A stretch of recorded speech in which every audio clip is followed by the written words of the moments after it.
Hi book friends, I'm Jen. This is my channel. This is also my May reading wrap up.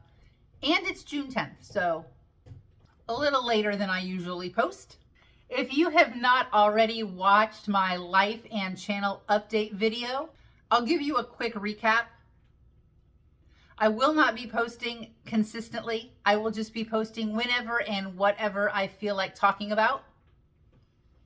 I'm also hoping to make my videos more conversational, more laid back, and less rigid and less structured.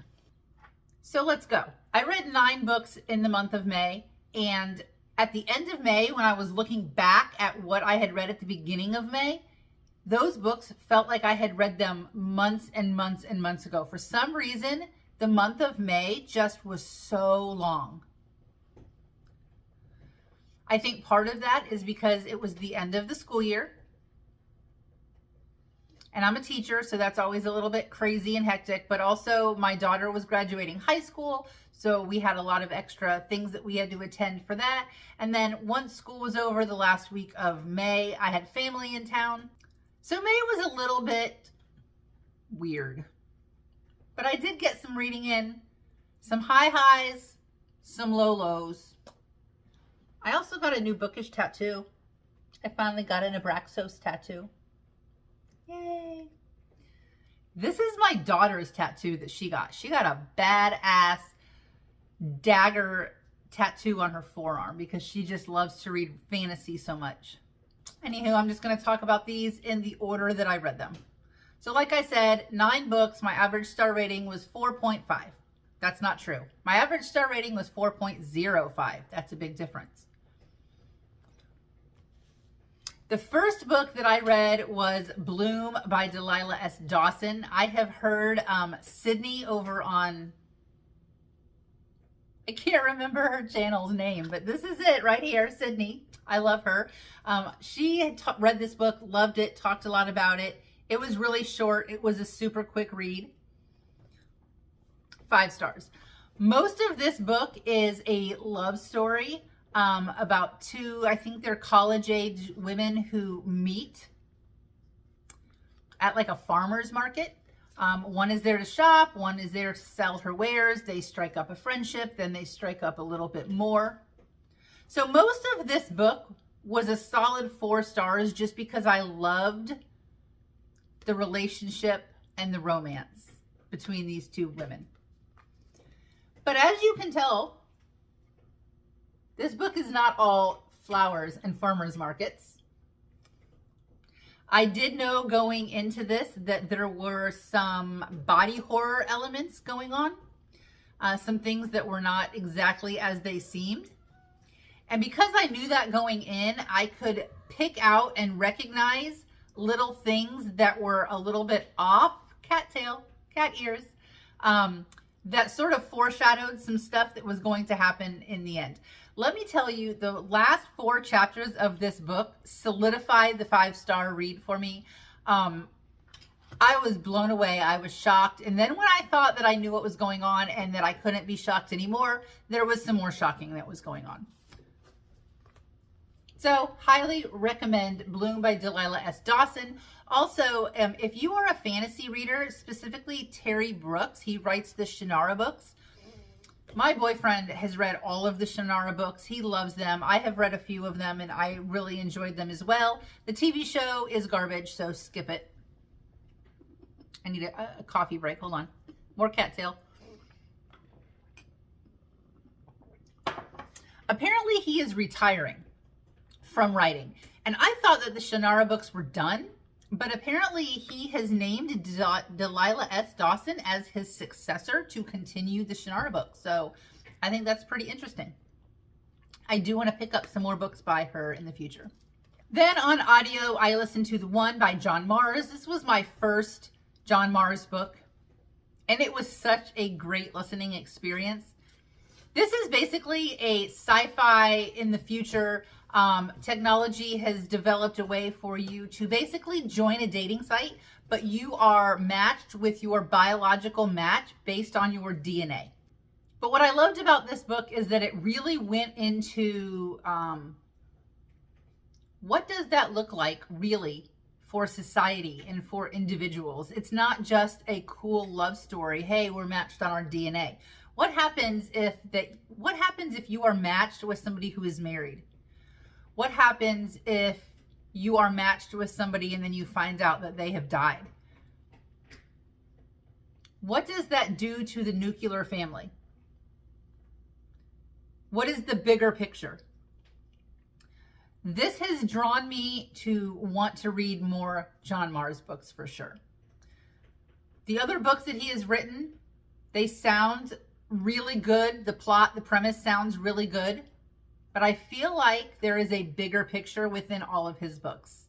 This is not just a cool story about what happens when you are matched with somebody based on your DNA. This is what happens after that. The next book I listened to was Beartown. This is one that was actually on my physical TBR that I didn't get to, but then my audio came in from Libby, so I decided to give it a listen. Things that I have heard about this book were that it was emotional. People love it. People love Frederick Bachman. I had never read anything by him before.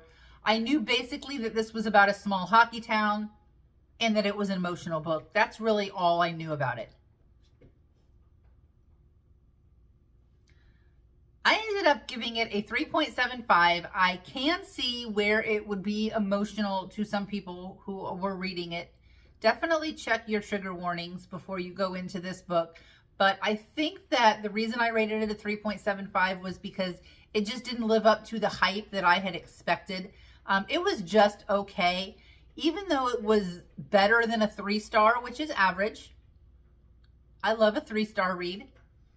I don't think I'm going to continue on with this series. I just didn't feel like I was invested enough. And there's so many other books out there that I want to read. Also, I don't think I said this, but I rated The One a 4 stars. All right, next I read Recursion by Blake Crouch. This is my second Blake Crouch book. It is also the second 5-star that I have given his books. This book was really trippy. It talks about memories and the work to retrieve memories from dementia patients so that we can give those memories back to them. But in doing so, we have stumbled, I say we, like I had any part in this. The scientists in this book have stumbled upon a way to actually time travel. And not really time travel as in go back in time, but go to different dimensions where little things have been changed. Little things have been tweaked and how it changes the course of what we know to be true. The biggest compliment that I can give to Blake Crouch is this. He writes about very complicated topics. Time travel, dimensional travel, quantum physics. But he writes it in a way that is so understandable, so digestible to the everyday person. Definitely a recommended read. Definitely recommend Blake Crouch as an author. Then the next book came through on audio from Libby. They just all kind of seem to be hitting me all at once. I'm going through that this month as well. Great Big Beautiful Life, Emily Henry's newest book. I was really surprised that I got this one as fast as I did. And I rated it a 4.5. Now, Emily Henry to me is not a standout favorite author. I have read most of what she has written. There are a few things on her backlist that I have not read. Not a single book by Emily Henry has like blown me out of the water. I like them just okay. I like them enough to read them if I happen to get them on an audiobook. And then I'm going to leave it at that. I'm not going to rant and rave about them. A few things about this book, though, kind of piqued my attention. One, it is inspired by a Taylor Swift song that I love. Whew, something's floating in front of my face, which is The Last Great American Dynasty. I also heard that it was kind of comped to 7 Lives of Evelyn Hugo, The 7 Deaths of Evelyn Hugo. Yeah. No, The 7 Husbands. That's it. The 7 Husbands of Evelyn Hugo. And I really, really liked that book. I really, really like this book too. This is my favorite Emily Henry book. I rated it a 4.5. not just a romance. It is a romance and also the story of somebody's life, all the way back generations, not just their life as they lived it, but what brought them to the life that they're living now. Because of that, we didn't have an entire book to develop a relationship. So the relationship did start pretty early on. It wasn't a whole lot of back and forth. And I actually really liked that. I thought that it was pretty refreshing. So this is a story about a woman who is a Hollywood starlet, and she sort of was in the limelight for her whole life. And a couple of decades ago, she went into hiding. Nobody really knows where she is. But she has emerged because she wants to write a tell-all book, and she has two people who are in the running to write this book for her. And it's sort of like she's putting them through the ringer. So she meets with each of them separately a couple times a week, tells them different parts of her life. They're going to write up a little example of what they could do with this, and then she'll pick who she likes the best at the end, I guess. But these two people end up falling in love and starting a relationship. And I just love that the book was a little bit of romance and a little bit of digging into this woman's life and her ancestors. And I just loved it. I don't know. A lot of people don't have the same opinion as me, but this is my opinion. I liked it. I rated it a 5 point. No, I didn't. I rated it a 4.5. All right. Then I read on ebook, Don't Let the Forest In. There is a YouTuber, again, I can't remember her name, but this is her right here, who has said that she has read this book like 4 or 5 times. She absolutely loved this book. That's what put it on my radar. It finally came in from the library and I read it. It was okay. I did rate it a 4 stars, so I guess it is a little bit better than okay, but looking back on it now, I have to really think about what happened. This is about a boarding school in the woods somewhere. And there's 2 boys and they're best friends, but there's a crush going on there. And there's some weird stuff going on in the forest that has to do with monsters. And they're fighting the monsters. And the best thing about this book was just the vibes, the atmosphere. I loved reading about being in the woods, being in this old fancy boarding school. Even now, as I'm talking about it, I'm thinking it's probably more of a 3 star. I don't feel connected to it. I don't feel like I need to recommend this to anybody. It was okay. I did read another story that was similar to this, which is called, I can't remember, but this is it. I didn't apparently do my research for this video very well. And this book here, I really didn't like. This book reminded me, it had the same vibes, school in the woods, 2 boys who like each other, monsters in the woods type of a thing. This one was better. Don't Let the Forest In was better though. Would I recommend it? Probably not. I have been working through Cassandra Clare for a while. I bought almost every single one of her books from a neighbor for a really, really good deal. And so I finished The Mortal Instruments a couple of months ago, and then last month I jumped into Infernal Devices, so I started with The Clockwork Angel. Heard a lot of really good things about this. Guess what I rated it? I had to double check. 2.75. 2.75. Did not like this, was not interested. I thought it was a super boring read. I actually listened to it. It was a super boring listen. I feel like I wasted my Spotify hours. It was like a 14-hour book. Because I didn't love The Mortal Instruments, I thought that it was way too long. And I really didn't like this book. I am contemplating giving up on Cassandra Clare's YA stuff. All of her stuff that's in the like Shadowhunter umbrella, I'm thinking about just walking away. Giving the books to somebody who would really like them. I'm really, really stuck. I'm really struggling with what the heck I should do as far as Cassandra Clare goes. Convince me to keep going, because right now it's just meh. All right, another 5-star book. This book I picked up, I think the day that it came out, before I had heard anything about it, because I was at Walmart, and I don't buy a lot of books at Walmart, but I was there, so I was looking around, and it was one of the most beautiful books I have ever seen. Shield of Sparrows. Look at those sprayed edges. So beautiful. This book was an absolute cover buy for me. A couple days later, I started hearing a lot of buzz about this and Silver Elite. Some friends of mine from the internet said that they had all read it. They had all given it 5 stars. They were all begging me to read it. So I did read it, and I gave it a 5 stars. This book has a little bit of The Witcher vibes in it, just because there is a man who is overpowered and can kill monsters. But the romance in this book, the characters in this book, the monsters in this book, 5 star, top tier. One of my favorite things about this book is the ending, because there is almost nothing in this book, in this ending, that was tied up into a nice, neat bow. At the very end, we had somebody going in this direction, somebody going in this direction, somebody going in this direction, and then that was the end. And I absolutely cannot wait for book 2.